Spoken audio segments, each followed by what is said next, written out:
make sure that that program doesn't contain controversial subjects, and you're not impolite to people. No, definitely not, Dad. You know me. I'm never, ever controversial or impolite. Yeah. Okay. Welcome to Conversations with your lovable, never pisses anyone off, never been banned from Facebook or YouTube, never been sabotaged or censored for politely expressing a difference of opinion, ex-Muslim host Aina, keeping it non-controversial.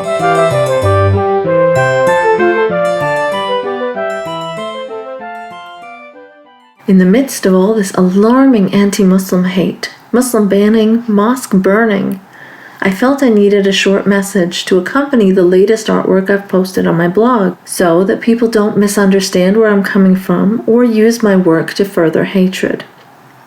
That said, when I saw this now famous Shepard Fairey poster, I felt so many things at once. You know the one I'm talking about, the woman in the US flag hijab? It's a powerful image, a memorable one, an iconic one, no doubt. And one that's well-intentioned, I'm sure. And as a member of the Muslim community, as someone who's personally affected by anti-Muslim bigotry, I truly appreciate the show of solidarity, I do. But my feelings around this are pretty complex. As a symbol of wonderful, much-needed anti-Trumpness, the hijab, or the headscarf, is not one I can accept or sit back and watch be glorified. As a liberal ex-Muslim woman who grew up in Saudi Arabia, as someone who has had run-ins with literal morality police, or the Committee for the Promotion of Virtue and Prevention of Vices, as it was called, who instilled fear and enforced veiling, who I saw as a terrified kid once hit my mom's ankles with a cane for letting her headscarf slip. My encounters with morality police in Mecca were like being herded, like sheep, animals, pushed into the women's prayer section, segregated for the purposes of modesty. As someone who's lived through that, I'm disappointed by my Western liberal counterparts. They have, undoubtedly out of good intent, begun championing a symbol they do not realize is one that holds many of us captive. Not me personally anymore, because now I live in Canada and there's no morality police here, and my family never enforced it, but there are many others who continue to suffer. The hijab as a symbol has become a measure of Western progressiveness and liberalness, ironically. Just look at the multitude of articles promoting Muslims who wear the headscarf specifically for wearing the headscarf.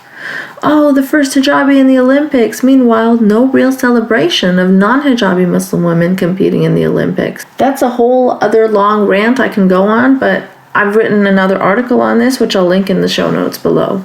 It's basically become, oh, I'm so liberal, I'm gonna champion this foreign headscarf of the minorities without putting much thought into what it actually is. Aw, them and their exotic sort of sexist traditions. See how tolerant and different from the Trumpian right I am? I now find myself in a very strange position where to oppose the immigrant demonizing, xenophobic, increasingly nativist Western right, I must automatically celebrate the same conservative Islam that I had no choice but to submit to in Saudi Arabia. Please, stop pitting our conservatives against each other. I want no part of either. I oppose both. I've been affected by both racism and Islamic conservatism. I want to oppose misogyny and sexism in both a Western context and a Muslim one. I want to oppose Trump and shout it from the rooftops, so please don't let this powerful movement become synonymous with hijab glorification and counterproductive alliances with a Sharia apologist like Linda Sarsour. She was the co-chair for the recent Women's March, held the day after Trump's inauguration. And I've seriously been appalled at some of her old tweets that have surfaced. Sanitizing Sharia and life in a theocracy is probably worse than sanitizing Trump. And fellow liberals, surely you can relate to the frustration felt at someone downplaying something so harmful. I mean, I even saw videos of people donning hijabs during the Women's March in some twisted celebration of intersectional feminism. No, no, no, no. That is wrong on so many levels. It's like putting on chastity belts to show feminist empowerment and solidarity. As an illustrator, though, I understand the iconic appeal of the hijab, the quick and easy graphic that it is to get your message across. But unfortunately, it's a lazy one. When you use such a symbol of conservative Islam to represent Muslims, you too are generalizing. And more importantly, erasing the too few Muslim liberal voices that do exist, that have fought so hard to nudge our culture and community forward. So while you participate in slut walks and decry slut shaming in a Western context, how can you glorify harsh modesty codes for us?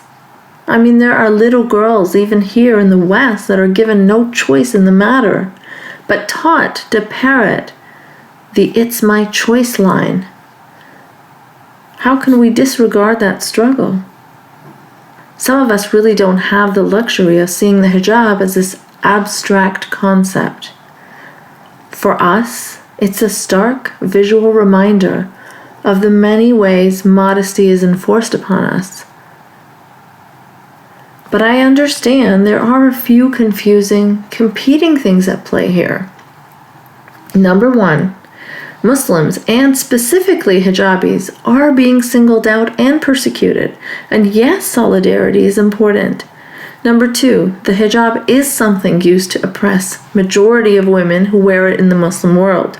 This cannot be our go-to celebratory symbol.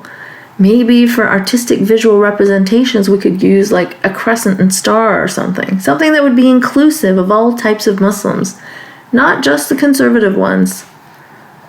Number three, Islam has a problem with extremism, and we liberals must be open to discussing this, otherwise you leave the floor to Trump and his ilk to dehumanize, generalize Muslims as a whole. I mean, I'd be first in line to defend a hijabi woman if I saw someone being harassed or attacked. But at the same time, my intellectual efforts will be focused towards pushing my community and the Western left in general to stop with this modesty fetishization. Realize that you don't have to pick one or the other. Solidarity with hijabis shouldn't mean automatic approval and respect for this modesty garment. And just to finish things off here, going back full circle to the Shepard Fairey poster. So I've made some illustrations in response to it, just to showcase the other side of this quote-unquote glamorous, powerful symbol the hijab is becoming. And it's not as inclusive, feminist, tolerant, or progressive as you may think it is. Please consider the message this sends and how this emboldens the Muslim religious right, which really does not need to be any more powerful than it already is. Thanks for listening to another episode of Polite Conversations. You can support this podcast by sharing the shit out of it, making some noise about it, or contributing via Patreon. Patreon.com/nice mangoes. No E in mangoes. Also, you can follow me on Twitter @nice mangoes. If you want to make a one-time donation instead of a monthly Patreon one, you can do so via PayPal. nicemangoes.blog@gmail.com. Remember, no E in mangoes. If you've got an interesting story and would potentially like to be a guest, you can email me there too. A special thanks to Dylan Beck for theme music, sound, and production help.